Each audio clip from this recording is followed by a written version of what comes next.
আসসালামু আলাইকুম রহমতুল্লাহি ওয়া বারাকাতুহু। প্রিয় মুমিন মুত্তাকিন ভাই ও বোনেরা, আজকে বেশ কয়েকটি গুরুত্বপূর্ণ হাদিসের কথা আলোচনা করব এই ভিডিওতে। তাই হাদিসগুলো মনোযোগ সহকারে শোনার অনুরোধ জানাচ্ছি। প্রথম আমরা যে হাদিসটি জানবো তা হচ্ছে গিয়ে মৃত্যুর 10 মিনিট আগে একজন মানুষের তার মনের ভিতরে কি কি অনুভূতি হয় সেই বিষয়টা আমরা জানবো এই ভিডিওতে।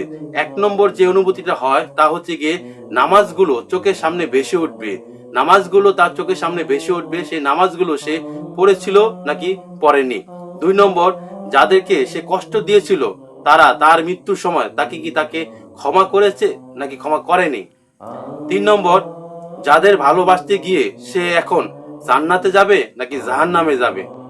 4 নম্বর পয়েন্ট যেটা ভাববে মৃত্যুর পথযাত্রী ব্যক্তি, 4 নম্বর পয়েন্ট যেটা ভাববে সেটা হচ্ছে গিয়ে ধন সম্পদ, টাকা পয়সা, গাড়ি বাড়ি, তখন ওই সময় তার সবকিছু অর্থহীন বলে মনে হবে। 5 নম্বর, চোখ ধীরে ধীরে বন্ধ হতে থাকবে কিন্তু কবর খুব দ্রুত খোঁড়া হবে। 6 নম্বর, ফেরেশতা তার সামনে তার আমলনামা নিয়ে আসবে। সে বলবে, হে আল্লাহ, আমাকে একটু সময় দাও। কিন্তু সময় শেষ, তার এখন যাত্রা শুরু, জান্নাতে নাকি জাহান্নামে। প্রিয় মুমিন মুত্তাকিন ভাই ও বোনেরা, এখন আরেকটি হাদিসের কথা আলোচনা করব। রাসূল পাক সাল্লাল্লাহু আলাইহি সাল্লাম 6টি জায়গায় হাসাহাসি করতে নিষেধ করেছেন। তার মধ্যে একটি জায়গা হচ্ছে নামাজে বসে কেউ যদি হাসাহাসি করে তাহলে তার নামাজ হবে না, এবং রাসূল পাক সাল্লাল্লাহু আলাইহি সাল্লাম বলেছে যে নামাজে বসে হাসাহাসি করবে সে কাফের। 2 নম্বর হচ্ছে গিয়ে কবরের পাশে বসে হাসাহাসি করা নিষেধ। 3 নম্বর হচ্ছে মোনাজাত করার সময় হাসাহাসি করাও নিষেধ। 4, কারো চেহারা খাটো বা লম্বা, কুৎসিত এগুলো নিয়ে সমালোচনা করলে গুনাহ তো হবেই, এবং রাসূল সাল্লাল্লাহু আলাইহি ওয়াসাল্লাম বলেছে তা ওইসব বিষয় নিয়ে হাসাহাসি করা নিষেধ। 5 নম্বর হচ্ছে গিয়ে কারো ইবাদত কম না বেশি এগুলো নিয়ে সমালোচনা করে হাসাহাসি করাও নিষেধ। 6 নম্বর হচ্ছে গিয়ে রোগী দেখতে গিয়ে রোগীর সামনে হাসাহাসি করা নিষেধ। প্রিয় মুমিন মুত্তাকিন ভাই ও বোনেরা, এখন আরেকটি হাদিসের কথা আলোচনা করব।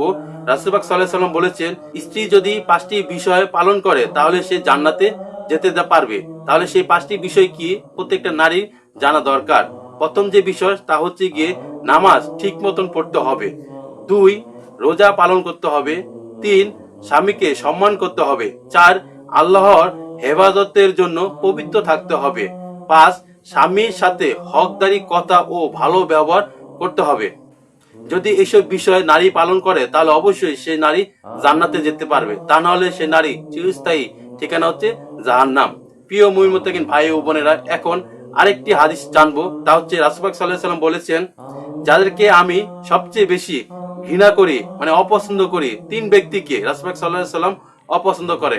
1, যারা অর্থহীন কথা বলে। 2, যারা অন্যকে ছোট করে কথা বলে। কেউ যদি অন্যকে ছোট করে মানে নিন্দা করে কথা বলে, এটা কোন রাসূল পাক সাল্লাল্লাহু আলাইহি ওয়াসাল্লাম ওই ব্যক্তিকে অপছন্দ করে।